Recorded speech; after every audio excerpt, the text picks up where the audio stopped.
Well, good day! So, the new NHL season is just around the corner, and I figured it'd be a good time to talk about a hockey cartoon! This one is in the form of Scooby-Doo! But yeah, go Canucks go!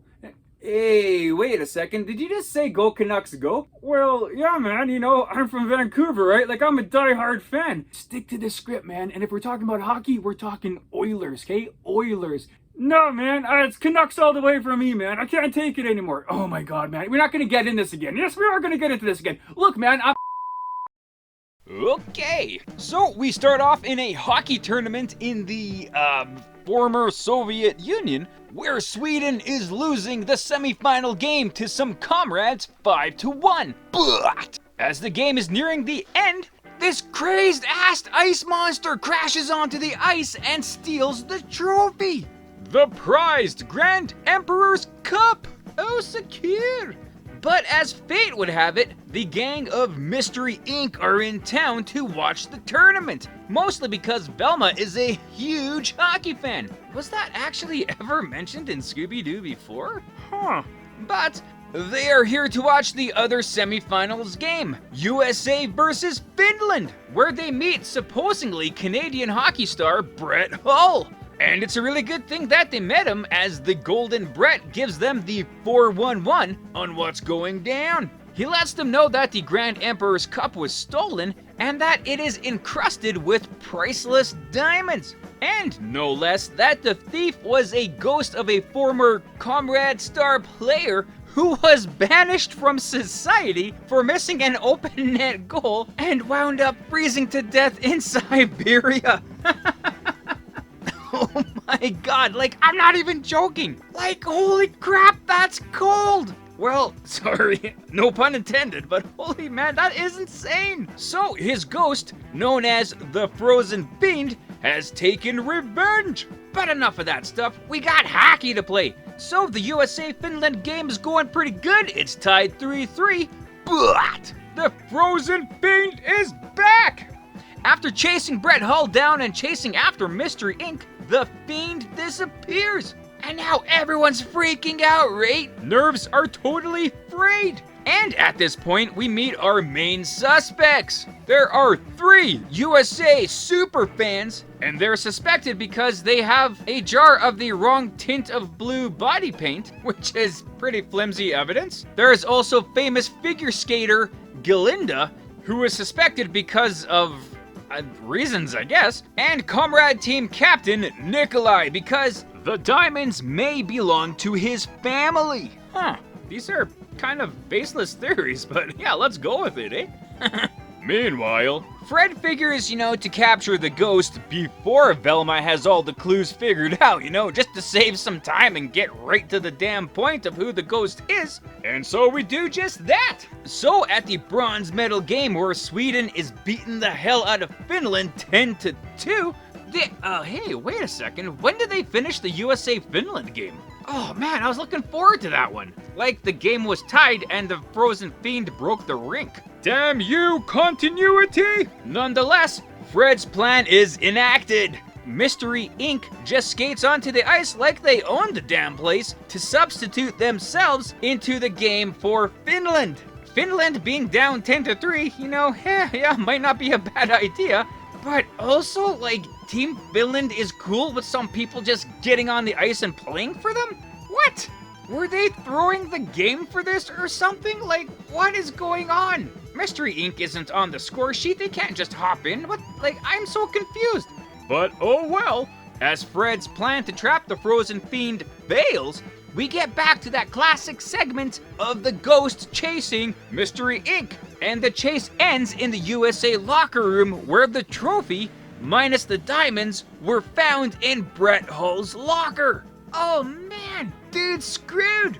But Scooby and Shaggy knows that he's innocent, so they need to clear his name. And fast! Because USA is tied with the Comrades 1-1 in the gold medal game. Blat! The Fiend busts out again. This time though, the gang are able to capture and unmask this monster. And it turns out the monster was Galinda. She did all this because she wanted the diamonds. And after taking the diamonds off the trophy, she hid them on the ice surface where no one could see it? Well, okay. So either way, she's busted and Brett Hull is free. So the game can continue with Velma playing in net for Team USA because their goalie was injured. Frickin' what? Backup goalies don't exist in this Scooby-Doo reality? Is this tournament sanctioned by the IIHF? Like, oh my god, what the hell is going on?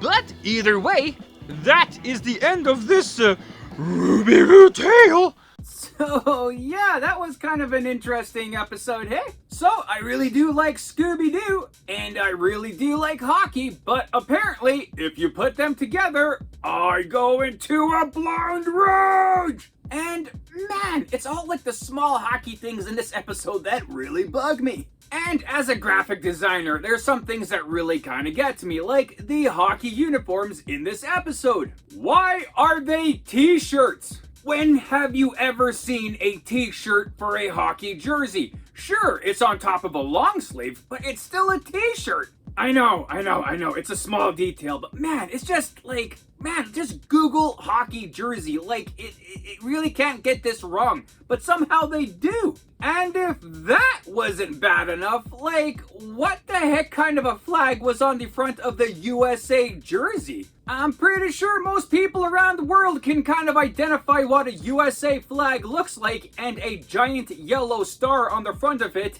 it is not. Like, Sweden and Finland have accurate flags on the front of their jersey. Like, what the heck were they thinking with this Team USA jersey? It boggles the mind! And also, like, the rink having an indentation kind of cut out of it for the trophy and having guards there, like, basically in the play.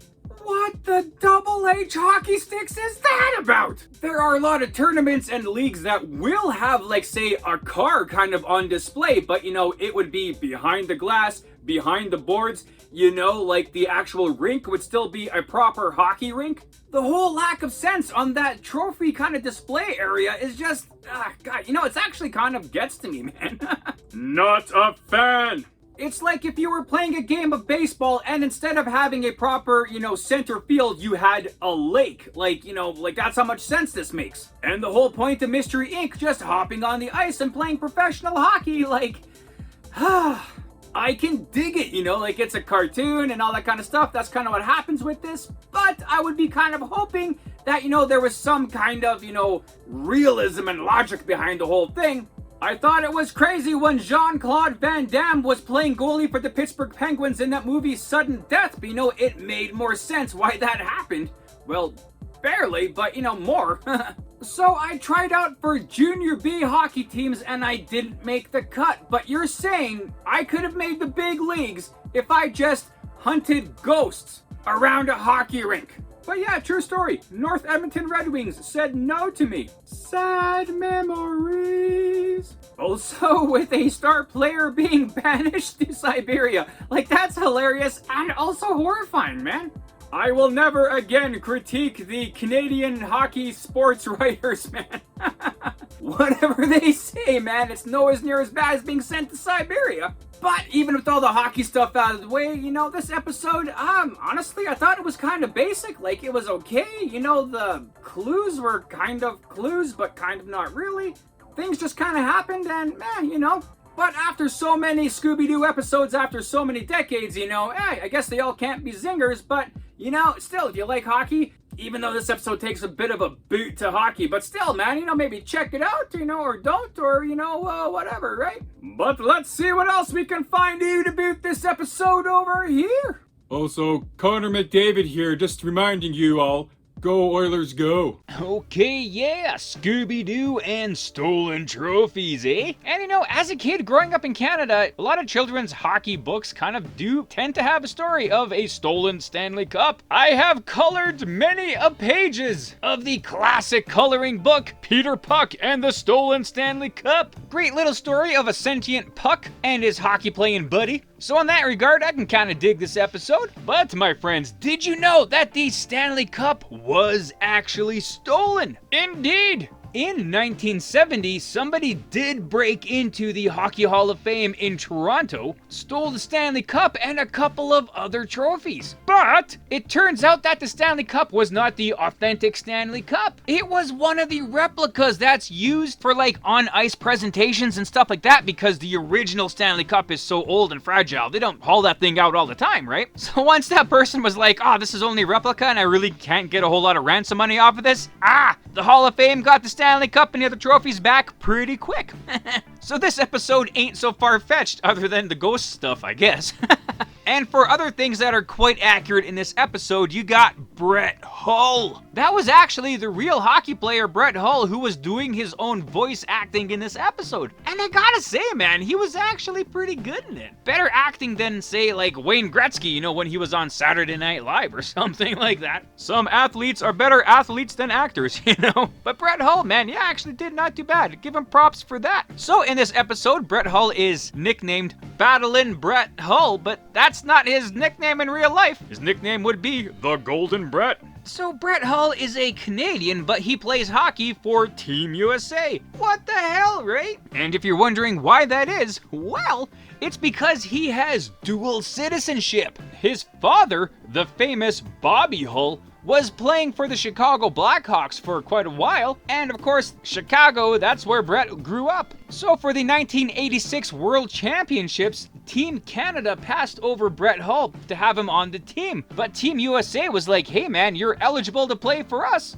Come on down. And so he did, and he stuck with Team USA ever since. So, as we found in this episode, Glinda hid the diamonds in the ice surface itself, right? And you can see it clear as day in there. Like, realistically, that's kind of a bad hiding spot. But that is kind of taking a page out of hockey history. So, for the 2002 Winter Olympics in Salt Lake City, there was a loonie that was put in center ice. And if you don't know what a loonie is, well, that's a Canadian coin dollar. Because our money's so insane, it's loony.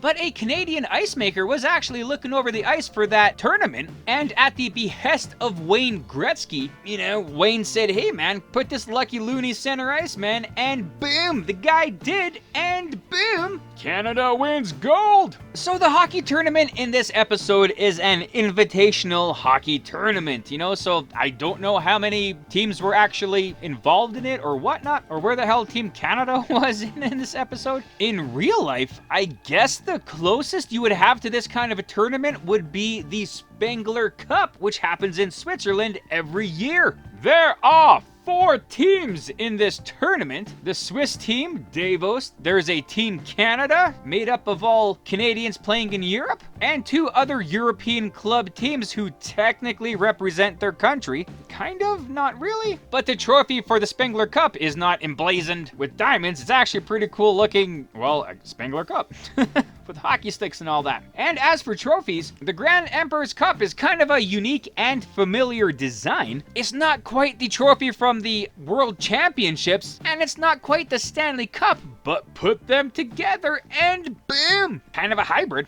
But yeah, that's just me rambling about hockey and stuff, which I can do quite a bit, so I'll keep it kind of short today. But yeah, that's pretty much all I got though, so with this, that, those, any other things, man, I guess, that's that. Also, if you guys are interested, I created my own superhero show and I have the first episode out already. The Adventures of the Density. So if you guys would like to check it out, I'll have a link above here and a link at the end of the video for you to peruse there. Yeah. Right on, and there you go. So thanks for watching the video. I hope you liked it as much as I did making it. Also, feel free to check out the source material that I featured in this video. And if you want to leave a comment on anything you may have liked or things I might have missed in this, you know, feel free to do so. Or anything else, you know, just to say hi. That's cool too. And other than that, you know, have a great day. Thanks.